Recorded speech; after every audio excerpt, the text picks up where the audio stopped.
kita bertemu di sini, kita membahas dan berdiskusi, ternyata Bapak ini tidak memiliki kendaraan, hanya tidak mendapatkan rekomendasi dari partai. Ini juga jadi masalah buat kita. Mungkin itu yang pertama dulu. Mungkin saya langsung saja ke Bapak Donatus Nana ya. Ya, jadi baik, terima kasih atas apa yang dipertanyakan. Ya, jadi kita pada saat ini masih dalam tahapan pendaftaran bakal calon di partai masing-masing. Nah, dan di sana juga tidak tahu untuk partai lain, tetapi sementara waktu untuk kita di Partai Golkar masih dalam tahapan pengumpulan KTP. Pengumpulan KTP itu untuk bagaimana melihat apakah yang bersangkutan ini punya basis massa atau tidak. Itu masih tahapan bakal calon. Nanti rencananya dari partai kami itu nanti pada awal atau minggu kedua bulan April itu akan dilakukan pengusungan calon ke KPU. Nanti ada verifikasi di KPU, nanti akan ditetapkan di KPU pada bulan 10 untuk menjadi calon tetap mengikuti pemilihan umum. Itu saja, Pak. Mungkin langsung saja untuk berikutnya Pak Siprianus Muda. Baik, terima kasih. Terkait partai, saya sudah final. Saya mendapat rekomendasi Partai Demokrat dengan nomor urut 2, walaupun proses masih berjalan. Ya.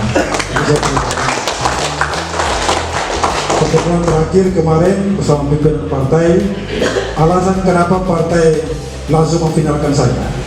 Yang pertama bahwa satu-satunya misi Demokrat hari ini suara kursi pelopor. Itu saya terima kasih. Mungkin berikutnya bisa Pak Paskalis. Baik, terima kasih. Jadi kalau masuk rekomendasi dari partai, jujur saya kalau di dalam kapal saya adalah ABK kapal. Saya bukan penumpang, dan saya hari ini saya adalah kader partai PDI Perjuangan. 99% saya direkomendasikan oleh partai PDI Perjuangan. Terima kasih.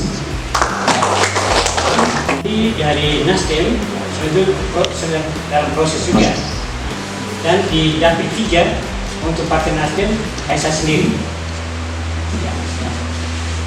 Itu saja, terima kasih. Yang paling terakhir Ibu Justin Ukat ya. Baik, terima kasih.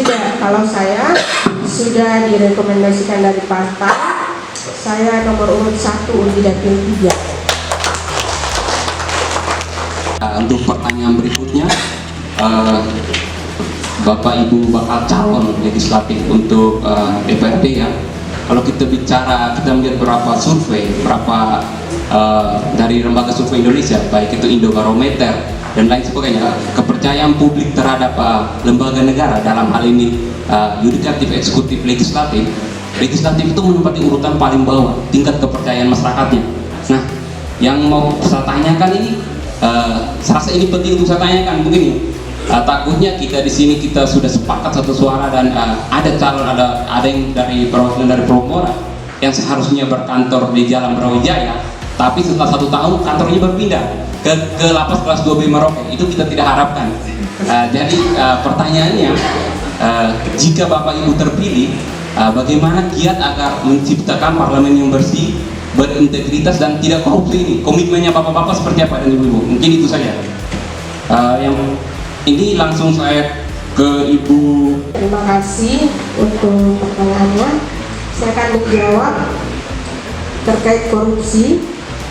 Saya seorang perempuan, saya tahu mengatur manajemen yang baik dalam keluarga yang utama, dan saya siap untuk lanjut mengatur manajemen kedepannya apabila saya terpilih, dan kembali lagi saya kerja dengan hati.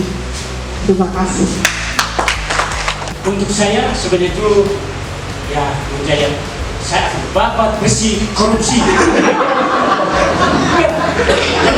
27 tahun saya kerja di semua di kementerian-kementerian, tidak ada yang namanya korupsi apa ada yang saya tidak. Ya, saya akan babat bersih korupsi. Ya itu risiko sekarang. Saya mau berdiri saya kembalikan. Rumah saya kembali. kembalikan semua, saya kembalikan. Saya harus kembali ke masyarakat biasa. Jadi sekarang saya jadi kembali ke masyarakat biasa. Yang namanya bau-bau dinas saya kembalikan.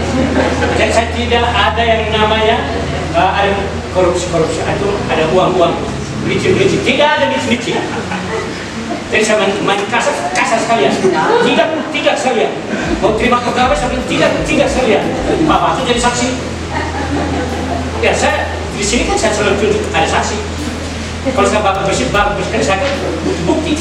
27 tahun bukan waktu yang kecil sebenarnya. Saya pejabat.